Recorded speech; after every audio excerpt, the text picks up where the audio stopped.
And then I looked it up and I was like, oh my god, this is the dumbest thing. Like, talk about just trying to get a couple people to tune in and be like, oh no. It's like when they killed Brian in Family Guy, it was like, you know, it's stupid, but it was like It was a joke. It was to do a big joke. Yeah. And like obviously they just bring him back. Right, of course. Although this character obviously don't bring him back because it's like Krusty has a mom and she's dead. It's like it's cool, very cool. At least when they killed Maud Flanders, it was like a thing, and they never brought her back, and it led to a bunch of story-related things, you know. So, as weird as that was, it was like, okay, well, hey, at least it's something. Yeah, and what was that? Because of like voice actor, like she wanted like more money or something, or was that not related? I don't know the ins and outs of that, unfortunately. I mean, I do know the show's been on long enough that like some of the voice, not the main cast, but some of the like semi-main cast have passed away because I mean it's literally been on for 37 years. And now some of the like a lot of the voice actors get paid like $1 million an episode because they've been doing it so long. Yeah. Just crazy. Syndication. That's where all of it's able to come from. Hey, work. Okay. They did also. I think it was this season. So you're gonna have to really think back into your head here. Do you know at Moe's Tavern how there's the barflies? So I'm not talking about Lenny and Carl. You know Lenny and Carl. But, like, the two barflies that are always sitting at the end, there's the one guy who has a hat and glasses. Yeah. And there's the other guy who just has, like, the straggly hair. And I think he wears, like, a brown coat. You know what I'm talking about? Yeah. So they killed off that guy.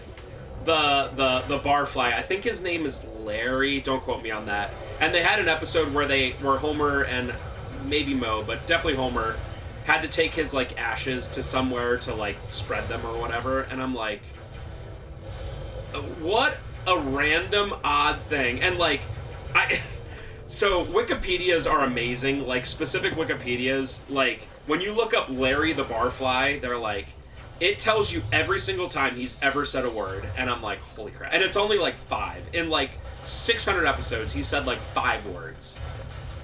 And I was like, just what a thing to be like, this character who's been there for 600 episodes are like, I guess we'll just, whatever. And they're was just like, desperate for any plot line. It's crazy. And the idea's kind of cool. I just wish they did it with, like, a character we didn't know. Like, no one cares about Larry the Barfly, but the fact that he was, like, there for 35 years, and then it's like, we'll just kill him off, whatever, it doesn't matter. It's like, holy crap. So yeah, that one day where I was doing the research, I learned a lot about Larry the Barfly. I was like, they have names? And I was like, of course they have names. And I was like, of course the Simpsons Wikipedia is like, he can be seen in the background in the following 80 episodes. Yeah, and I'm like, what the crap? I was about to ask, is his like Wikipedia page like 100,000 characters long? I don't want to say it's longer than the Wikipedia of Jesus H. Christ, but it's probably somewhat close. I just love finding, like, just going on to, like, I don't know. Like, Simpsons Wiki, I guarantee that there are more words on Homer Simpson's Wiki, on the Simpsons Wiki, than there is for the Wikipedia for Jesus Christ. I guarantee it, without even looking it up. You know what the Simpsons Wiki jobs to, though? The Sonic Wiki. Yes. Well, I didn't want to... That's low-hanging fruit, like... so we just got a bunch of... new plush in, and they have Sonic available, and so I got, like, Rouge the Bat? Rouge the Bat, and Cream, and I forget who the purple one with the horn is, but there was one that, I forget his name, and I don't have my phone on me, but it looks like Metal Sonic, but it's, like, more distorted. Is there a version of Sonic that's, like, light blue and looks like evil? Because that was a thing. Maybe and I was something like, from what's the new one, Frontiers? I never played that. Oh, that might be possible. Well, I played it for like an hour and I was like, It didn't look like Where Sonic, but that's also Sonic. This one had I think it started with an E. Probably maybe it's something from the Archie comics Or, that's possible too. I guess the IDW comics now. Yeah. But anyway, I was like, my God. So of course I had to order it for the store. I was like, some Sonic fan's gonna be like, oh my God. Oh my God. Oh my God, it's Cream the... I don't know what Cream is. Rabbit? Cream the Rabbit. The Echidna. Yellow Tails guy. Sonic, the third Sonic movie, by the way, was actually pretty good. I did not watch the first two, but I saw the third one with Ferris in theaters. And, was Keanu as Shadow cringe? It wasn't. It was, to me, it was Nothing Burger.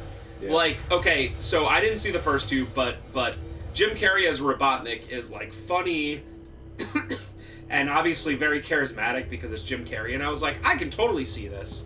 And even the Sonic voice actor was, like, funny. Like, I don't know what his name is, but like, Shadow, I was like, man, they made a huge deal for Keanu to be like, I'm Keanu Reeves.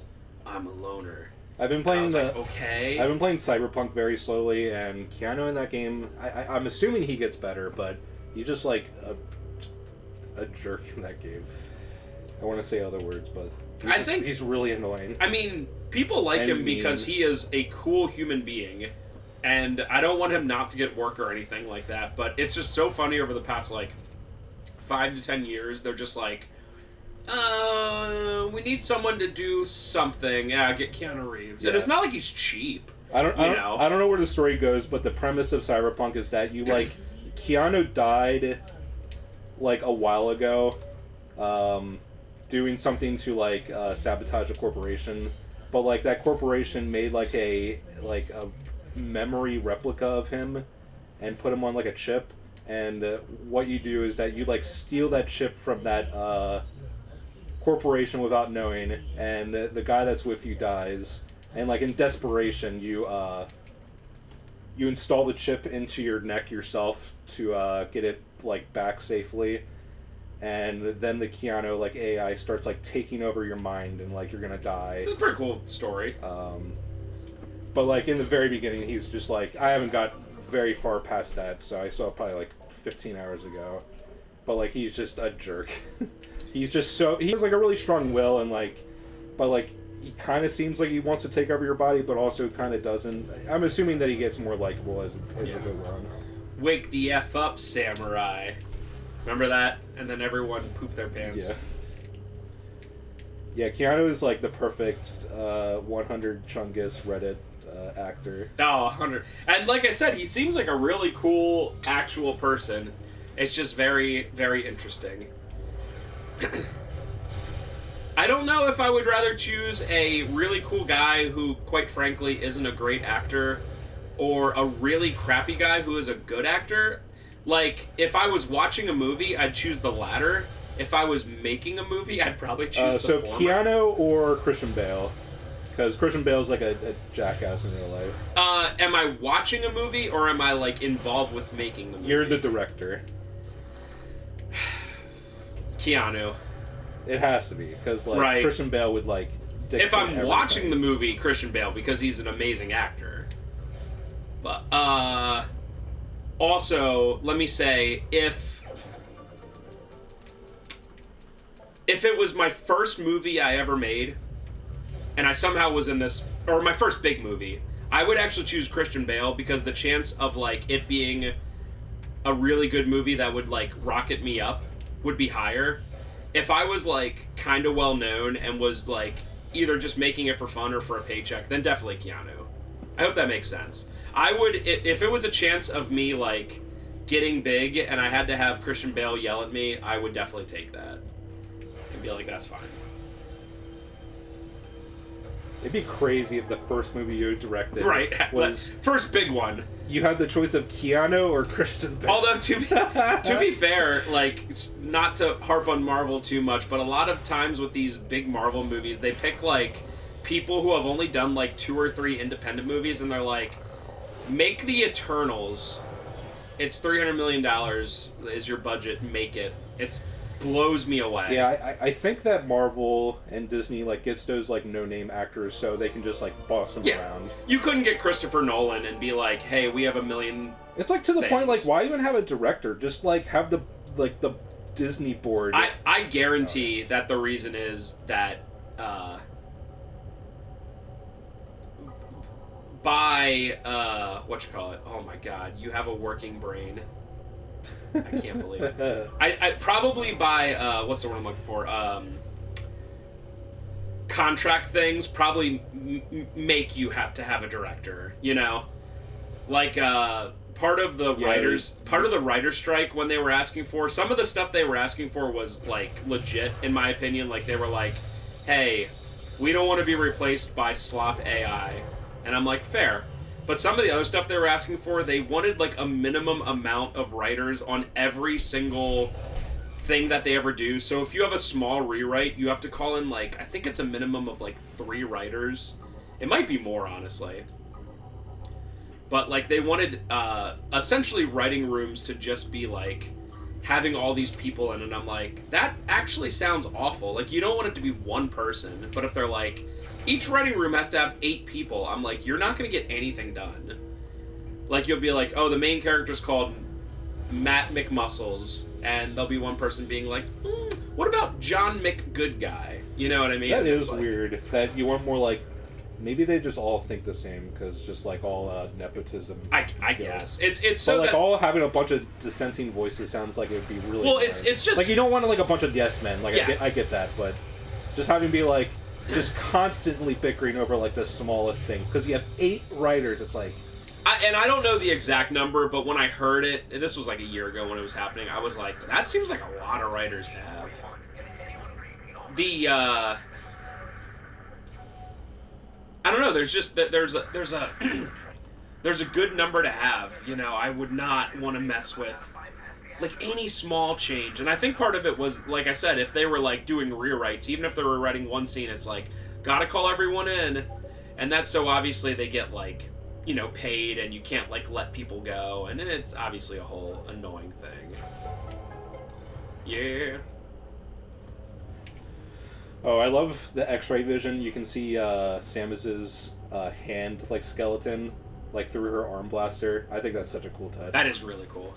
I'm just so glad I don't work in a position like that, because if I was like, I'm very lucky that I get to specifically, for the most part, pick the people that work at the store, and like I'm not just like, hey, here's this person, they're gonna be part of they're gonna help you decide what to charge for stuff or what to take in or whatever, and like some guy would just be like, hey, so I have a really good idea. I think what we should do is, I don't know, what's a really bad GameStop idea? I think we should carry a bunch of Dorbs. Dorbs are really in, right? Carry a bunch of prepaid mobile phones. Yeah, there we go. And I'd be like, no. They'd be like, oh, but the profit margin. Here's the thing. You gotta pay us anyway, kind of thing. You gotta get quotas and disc warranties. Yeah. What do kids like nowadays? Like, if I was in a situation where I was in a writing room and someone was, like, just out of their element, I don't know if I could hold my mouth shut and just be like, how did you get here? Like, if it was part of, like, my job, too, and someone was like, well, what do the kids like nowadays? I'd be like, sir, you are the worst. Please. People that have those jobs, I mean, there's definitely people, I would probably be blacklisted in a day. There's probably people that get the job legitimately, but I bet it's just like a big nepotism, like just incestuous like pile of just like the same people getting hired because they're friends with other people. Oddly, speaking of GameStop, one of their biggest problems is they don't do that at all.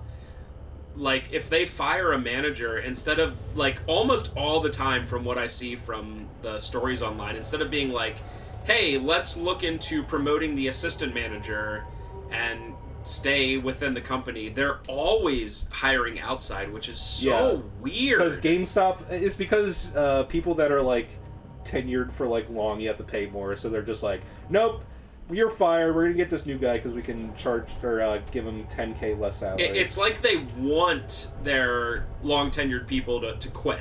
So the assistant manager that's like, finally, it's my time to be manager, and they're like, hey, we hired this person that absolutely sucks and doesn't know anything about the industry and knows absolutely nothing. Okay, keep working. And like you just want to. It's like they want to push them to a point where that person quits as well. I honestly do not get. Like, yeah, there are times where it's not viable. You know, sometimes an assistant manager is an assistant manager, and they're not viable to be moved up, at least where they're sitting. You know. But almost every time I see they just outside hire, and I'm like, what is the point? The whole point of jobs like that, a lot of times, is to be like, I can work my way up and have these aspirations and all this stuff. Jump ball barely. Yeah, the jump ball is not. I've been watching him try to do the waggle, and it is not working very well at all. That's why, like, the new Donkey Kong Country Returns remaster isn't the greatest. It's kind of cheaply made, but just the best thing about it is that you don't have to do any stupid waggle crap. And Donkey Kong Country Returns on Wii has mandatory waggle crap. Like, if you want to do, like, pounding the floor or doing the fastest movement, like, there's, like, this, like, Diddy Kong gets on it, Donkey Kong and rolls him like a barrel, and that's the fastest way to go. And the only way to do that is with waggle. Do you remember that period of time? It was like kind of early in the Wii's life, maybe in the first like 2 or 3 years, where they brought out all those Cube games with new Wii controls. I forget if they had a specific name for it. It was like... I think it's New Play Control. New Play Control. Like Donkey Kong, what was it, Jungle Beat, and Pikmin 1 and 2, I want to say. Maybe just 1. There were some stinkers and some good ones. Pikmin was definitely the winner. Like, that's the... that game makes perfect sense for Waggle. That is, like, when you play Pikmin with Waggle, it's hard to go back. No, that one makes perfect sense. But other ones, like... there was a Mario Tennis. Mario Power Tennis, they basically just mapped, like, Waggle to a button prompt, so it was awful. Ooh. It was just so, like, lazy. There was definitely a Donkey Kong one. I think it was Jungle Beat, which I assume is kind of the same as hitting the bongos, except for it's waggle. Boy, I'm trying to remember all of them. I'm sure there's more, but yeah, there's ones that never came out in like America. Like they did a Chibi Oh. Robo one, but it only came out in Japan. I always wonder, because Chibi Robo for GameCube is a very expensive game, so I'm like, people must love the series, but then they came out with the 3DS one, and it sold really, really, really bad. And it's not expensive at all for 3DS. Chibi Robo flopped hard because it was like a 2005 GameCube game. Like, that is just like sending out a game to die. Yeah. Like, Metroid Prime 2 Echoes was a holiday 2004. That game flopped as well. Just awful.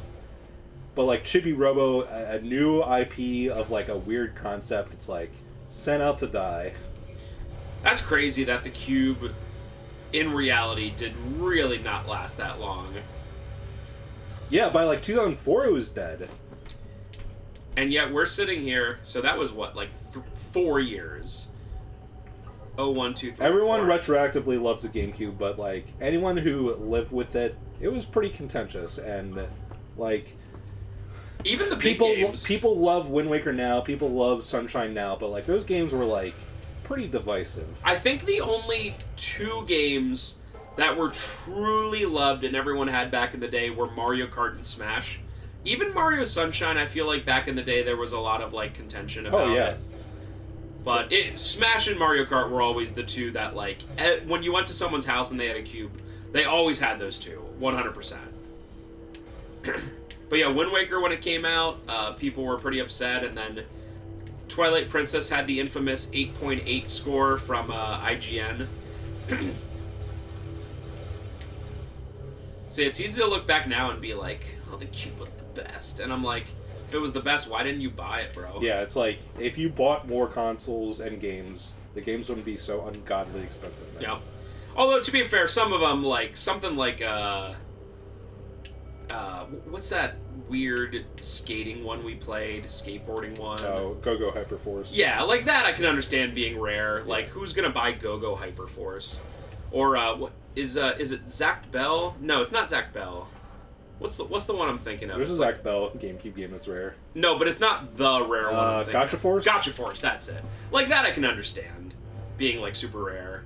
Or even the weird ones, like wasn't there an Ultimate Muscle one we played for Let's Tries at some point? Yeah, dude. When that got traded in, I was like, I've never even heard of this game. But to be fair, even AAA Nintendo titles, some of them did not sell very well at all because people bought Xbox just for Halo.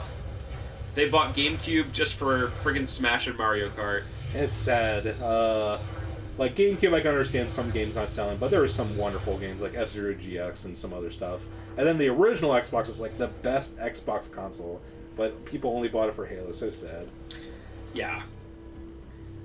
It is crazy. People even nowadays still look at Xbox as just like the Halo console, and I'm like, no, it has a lot of good exclusives, although it's getting to the point now where the stuff's getting a little harder to find, so it's like, I think Dino Crisis 3 is like a $70 game now, and like it's not a good game, but I bet it went up because of the Dino Crisis collection. I don't think it had 3. I think it was just 1 and 2. There was a Dino Crisis collection? It was digital only. Oh, okay. And like it came out, people like covered it for like a couple days, and then instantly was forgotten. People love Dino Crisis, except actually playing it, because I've done an LP for both Dino Crisis 1 and 2 on this channel, and Dino Crisis 1 is not a super great game.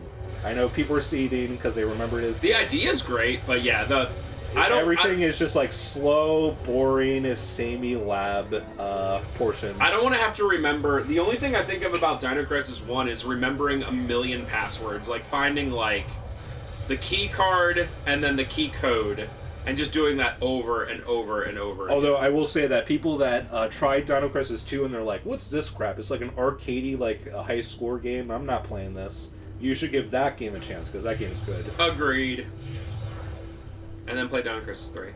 And then play Curse Eye of Isis, which I'm sure is like $80 nowadays. Probably more. Nope, can't do it.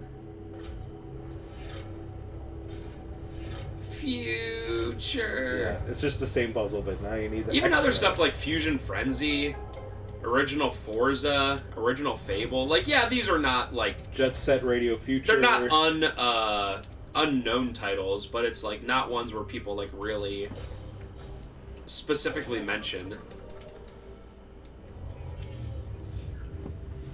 Yeah, it's sad that the original Xbox like console is a piece of crap. Those are just dying. I would say like 80% of them are probably dead. There's so many things that can go wrong with them nowadays, and the worst part is like, so there's been a lot of advancements when it comes to repairs for the 7th gen stuff.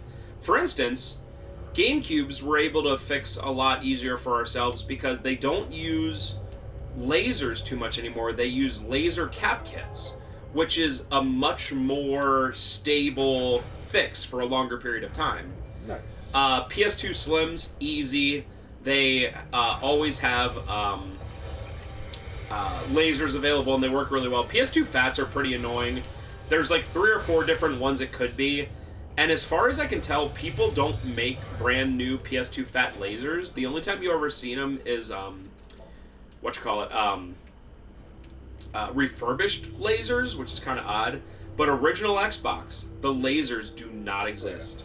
They literally do not. Like, it is very, very difficult. And also, there's like 4 or 5 different ones it could be. Our guy who does repairs for us as a store only, like, will be like, hey, I opened up an Xbox and I saw a laser, and he's probably opened up like 50 Xboxes for us at this point. And he's like, I saw a laser I never saw before out of all these. And I'm like, what the hell?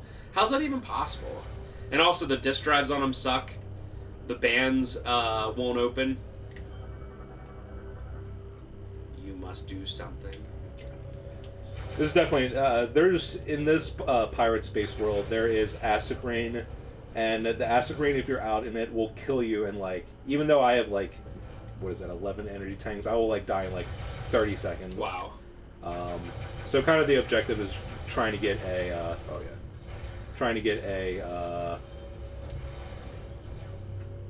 like a suit thing that the space pirates are using to ignore the acid rain.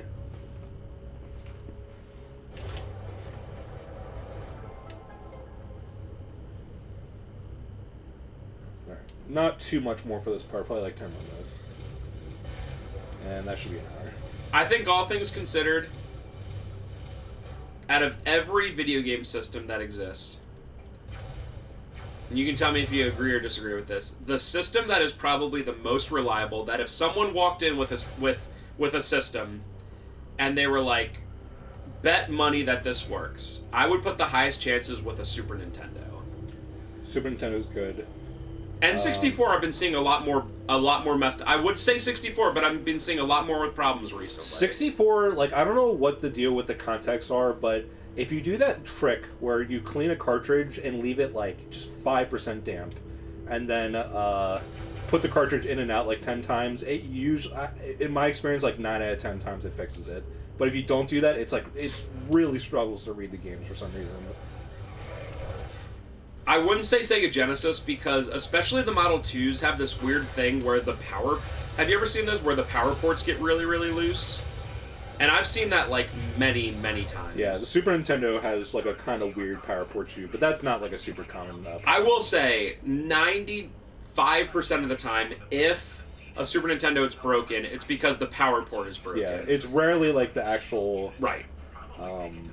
Contacts. I've definitely experienced some weird Super Nintendos. Like, there's a, like, I guess, like, maybe the Mode 7 chip or some sort of chip.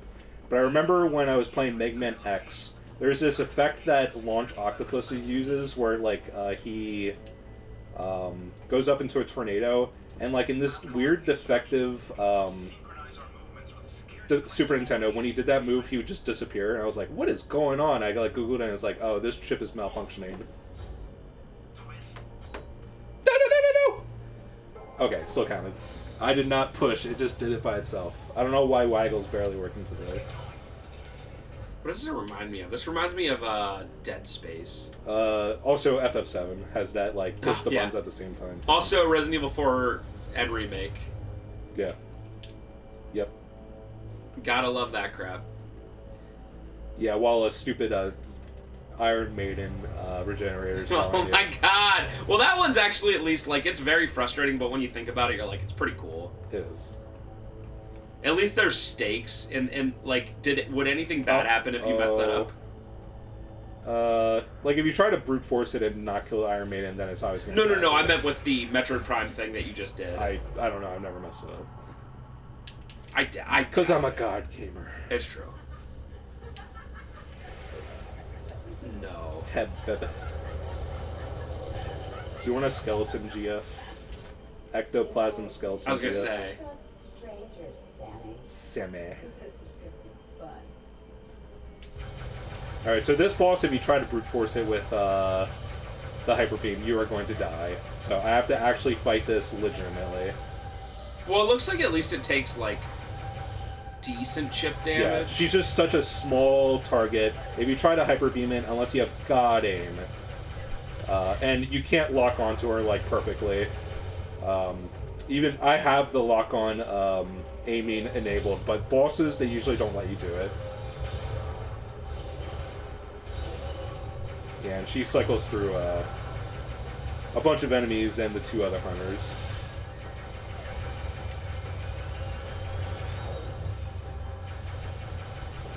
Oh, I've never seen this before, actually.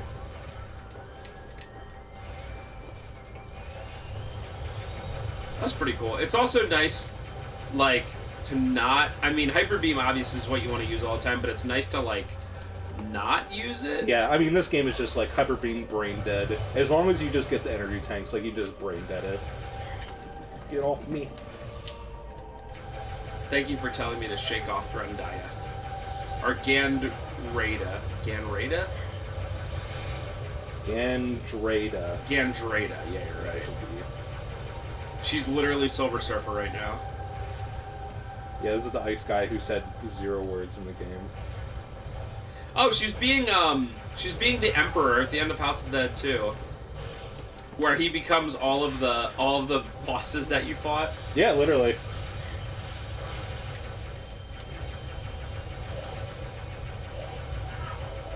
I am. House of the Dead 2 remake or whatever when, so I can play that game again on here. Didn't they do a House of the Dead 1 remake? Or are you talking 2? 2. They did a House of the Dead 1 remake and everyone hated it because it was cheap crap. Very cool. What is that, Sega? Yeah. Unsurprising. Actually, the guys who did the Donkey Kong Returns port on Switch did the House of the Dead remake, which is why that sucked. They also did the Panzer Dragoon remake. Oh, yeah! So, like, that studio is just all about... They're like the discount Bluepoint. Like, Bluepoint's good, and they faithfully... What does Bluepoint do? Bluepoint did, like, Shadow Colossus remake and, like, They did Demon's Souls PS5. They just do a bunch of, like, either remasters or remakes of games for Sony. Okay. But, like, Bluepoint, like, I gotta give it to Sony. Bluepoint's a good studio. But, whoever did it, the Donkey Kong Returns and Panzer Dragoon and House of Dead, they're crap. They're discount Walmart, speaking of remakes that'll probably be good, Tony Hawk Pro Skater 3 and 4 just got announced remake. 1 and 2 was pretty good, the 1 and 2 remake. So, that's a good thing. I think it's, I forget when it comes out. This year, it's like June? So, that's cool. It's nice to have releases in the middle of the year.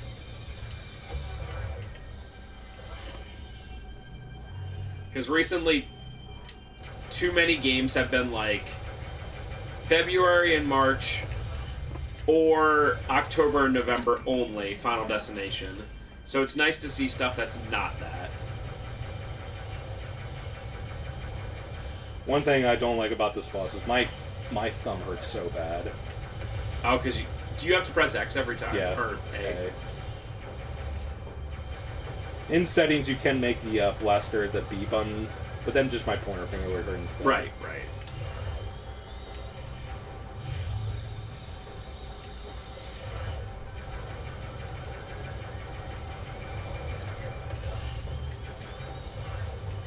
Okay, you can die now. This boss is fun, but it's not particularly hard. She just doesn't do enough damage. Right. I mean, she just hit you for 3 damage.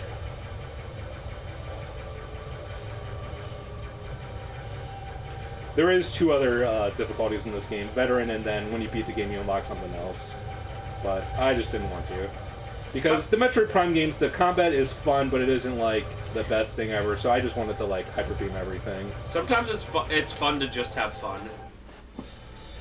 I know, you can only play stuff on the hardest mode and get very mad. Most of my playthroughs or LPs in this channel, like, I always do, like, hard, if not the hardest mode. I mean, all of FF7 Rebirth I did on hard mode. Also, remake as well. DMC 3 on hardest difficulty. WHEN. When I do DMC 3, I'll probably do either just regular hard or... There's Dante Must Die, and then... I think there might be something after that, or there's something before Dante Must Die. I might do that difficulty. But the hardest is just like... That game is just too hard for me. That's why, like, I haven't done anything other than DMC 1, because those games have such a high skill ceiling, and I want to do, like, a decent LP, but, like, to do a decent LP would, like, require me to, like, replay the game a trillion times. I'm surprised they haven't, been really working on one after DMC 5 sold so well. Yeah, and unfortunately, the director, Itsuno? Yeah, I think it's Itsuno. He also did the, Dragon's Dogma 1 and 2, and when Dragon's Dogma 2 was finished, he left Capcom. So Devil May Cry might be dead. Does he, like... Has he made, like, every DMC game? No, he was brought on to... his first project was DMC 2, but he was brought on very late to, like, salvage that absolute disaster. And then he was given the reins to make DMC 3, and DMC is great, so obviously if he has full control, then the game ends up being good. Did he make the remake DMC? No, that was made by Ninja Theory, who did like Heavily Sword and... No, they made Enslaved! I'm pretty sure. right? I don't know. I always get That was confused. Bandai. Was that Ninja Theory? I always get confused between Ninja Theory and the other Ninja one. There's two Ninja. Oh, Team Ninja is like a Japanese studio. They just do like, they did Other M. Okay. But they do like Dead or Alive. Yeah, I think- Ninja Gaiden. Man, of all days for me not to have my phone on me, but I think Ninja Theory did Enslaved Odyssey of the West. Which I don't think Ninja Theory was necessarily that bad. Nah. DMC was just like a really confused, weird project, and like I think DMC people will never agree with me, but I think DMC Devil May Cry is a decent game. It's just a terrible Devil May Cry game. makes sense. But if it was a action game, like if it was just called like Heavily Sword 2, I think people would like it. Name's Dante. Ever. I forget the lines. I'm your I'm your prom date, you ugly sack of crap. Uh, F you! Actually, Screw you. unfathomably based. When are we at the point where we'll accept that that's actually cool as heck? Never. That game is like half funny and then half like incredibly like uncomfortable. Cause like there's, I'm just gonna spoil it. There is Mundus is the villain, and one of the things that you try to do is kind of like assassinate Mundus's lover, who's like pregnant at the time. And there's a scene where New Virgil, who by the way is wearing like a Trilby fedora, so he looks ridiculous. He looks so stupid. But there's a scene where Trilby New Virgil shoots with a sniper rifle that woman through her womb when she's pregnant. And it's like, man, this is uncomfortable. Oh my god. That is such an awful like concept to think of. Like, what's wrong with this game? Anyway, we're done. Well, now I need to check out this amazing story for DMC Devil May Cry. Alright guys, thank you again for watching, and we'll be back with more in the future, and also